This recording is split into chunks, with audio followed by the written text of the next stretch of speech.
Set 16 is here, and today we're going to be going over all the strongest comps you should play to climb the ranks and secure those bragging rights.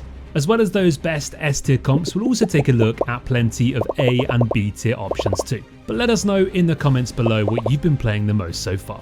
Don't forget you can check out all the comps and guides on our Team Comps page by clicking the link in the description. So first up, we have to talk about Bilgewater, which is definitely one of the strongest traits to play around in Set 16 so far.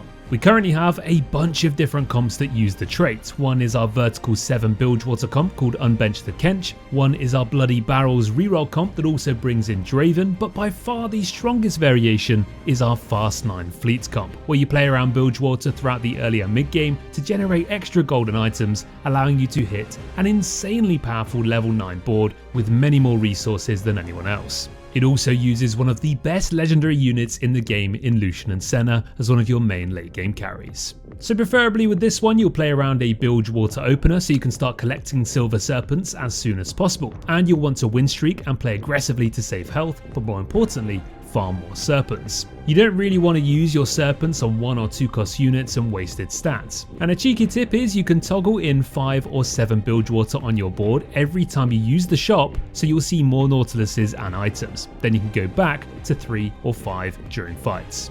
Nautilus 3 will be your main tank, and you won't really need to roll with him appearing in the black market anyway, and all the champion duplicators for Bilgewater units too. So slam all your tank items onto him and he'll do plenty of face tanking.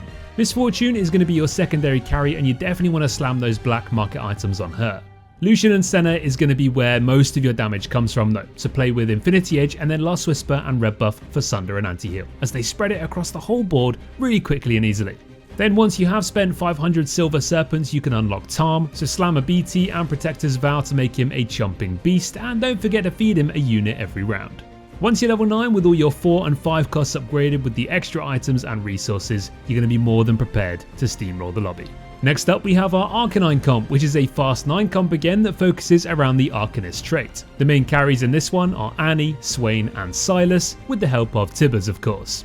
Annie is one of the strongest 5 cost units this patch, and with items like Blue Buff, Shojin and Void Staff, she'll be melting the whole board herself whilst also spreading Anti-Heal and Shred. Sylas is extremely powerful too, but unlocking him can be difficult as you need to sell a 2-star Garen Lux and Jarvan, so make sure you collect the Jarvans during the early game and hold on to those 4 cost Demacians in the late game.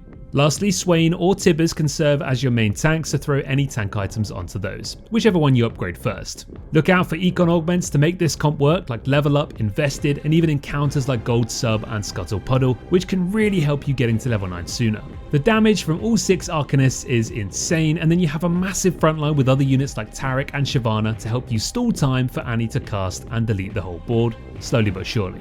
Moving on to our Light and Death comp, and sorry rerollers, but this one is another Fast 9 board that plays around an AD setup with Kindred and Lucian and Senna as the main damage dealers, with some extremely tanky Wardens. Kindred loves attack speed items like Rageblade and Kraken, and Lucian and Senna uses items like Infinity Edge and Last Whisper, so it's best playing around a strong opener to save health and have units that hold these items pretty well. For example, Freljord with Ashe and Tryndamere, or Bilgewater with Graves and TF. Again, as with any Fast 9 comps, look out for those high econ encounters and augments so you can get there with less stress, and always focus on playing your strongest board. This means swapping out 1 cost units with 3 costs and scouting as every fight matters. Once you have enough gold to transition, then sell your item holders and roll for the 4 and 5 cost carries you need, adding in the 2 and 3 cost units if you saved them on your bench from earlier. And that will activate key traits like Piltover and Defender, which buffs up the squad even further. With 3 items on both Kindred and Lucian and Senna, and having a tanky Braum and Ornn, start collecting artifacts from Ornn and Kindred can start her hunt. This is a very high damage comp with great CC and sustain, so give it a go if you have more AD components and gold than normal. Next up we have our Flexi Mel comp that plays around the Noxus trait along with a ton of other 5 cost units.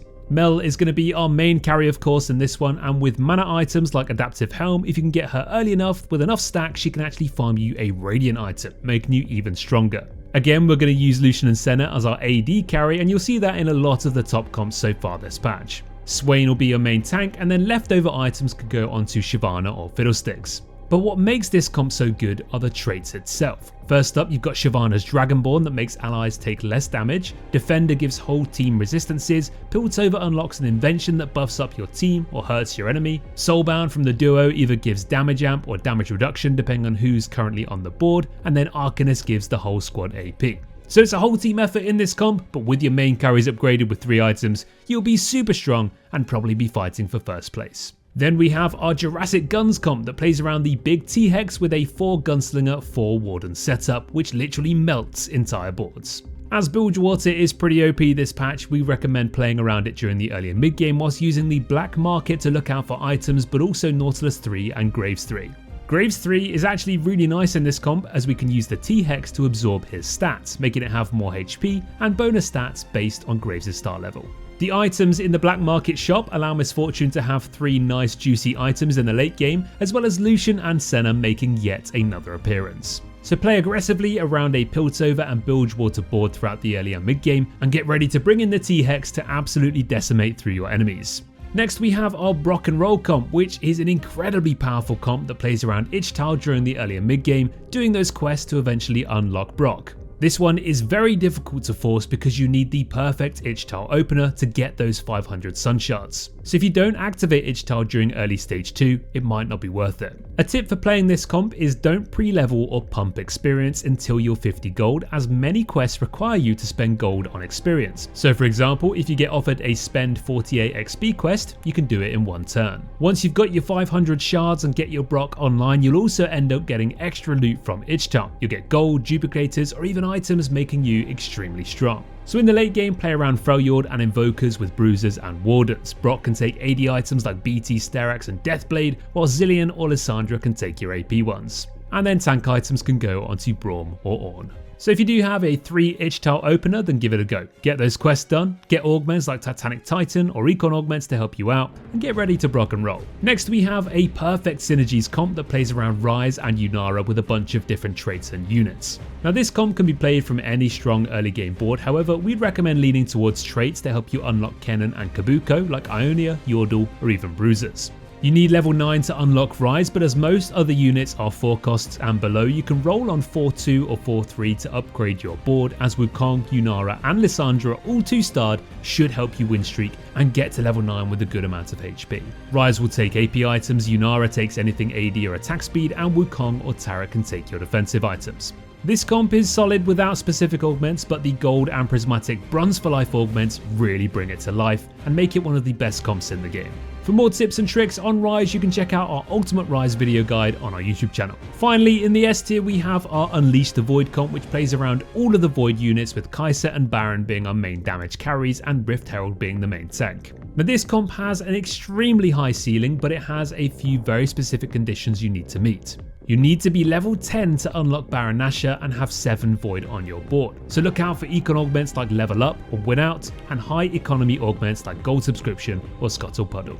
We recommend you start stage 2 with 2 Void active, like a Kog'Maw holding Kai'Sa items and a Cho'Gath holding tank items, and look to win streak to save health, as it's a long journey to get to level 10.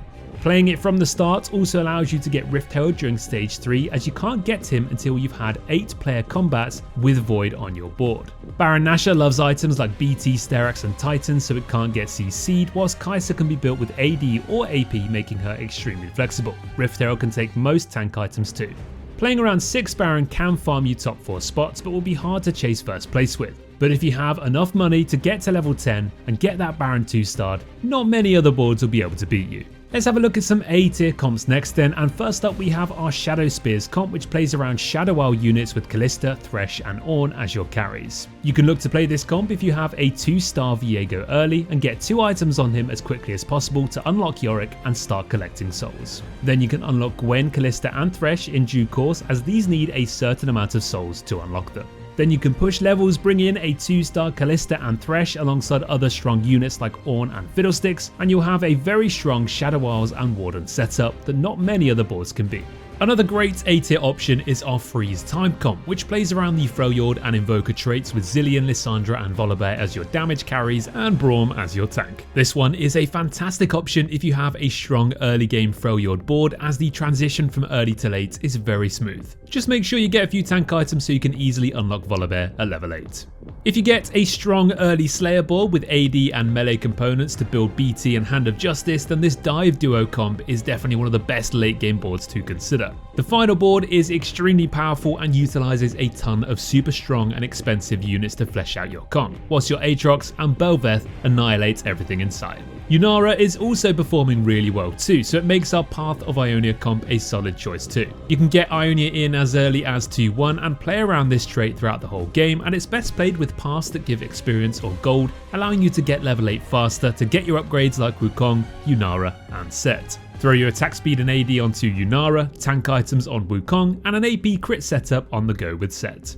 Back to Ixtal again, and this time we're looking to reroll it in our Sun Shard Bard comp, prioritising units like Bard of course, then Nico and Orianna, and getting all of these 3-starred will make you super strong. As always, look to play Ixtal with a 2-1 opener, or if not 2-3 at the latest, as you need to get those quests started as quickly as possible. And make sure you reroll 4 times to unlock Bard before the carousel. Then once you 3-star your 2-cost carries, push levels and bring in other strong units like Nidalee and Brock.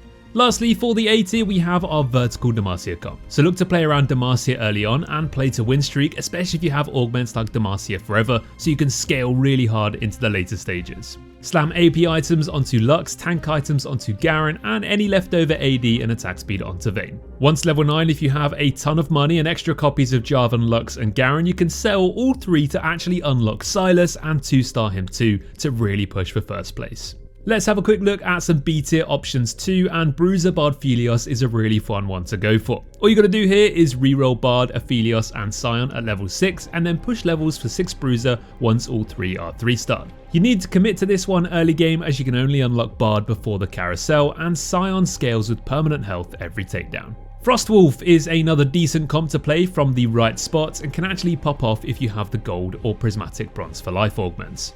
So play around Freljord early game and roll at level 8 for Warwick 2 and Braum 2 for a stable board before going 9 to bring in carries like Senna and Lucian. Plus, going for an uncontested 3-star Warwick is a great win out option if no one else has unlocked him. Total Targon is a really fun comp to play, and it's all about getting Aurelion Sol as early as possible to stack up his ability and watch him basically evaporate every enemy unit. So aim for a 2-star Leona with items so you can unlock Diana, then find a Taric, activate 5 Targon as quickly as possible to grab your Aurelion Sol so you can start ramping up and scaling to become absolutely godlike. Yordles are super fun to play and can actually be really strong from the right spots. And with all the rerolls, Yordles in your shops and Yordle grab bags, there's a good chance you can hit Fizz 3 for free too. Vertical Noxus isn't quite doing as well so far compared to the other strong scaling comps this patch, but it's definitely still playable with the right augments and openers.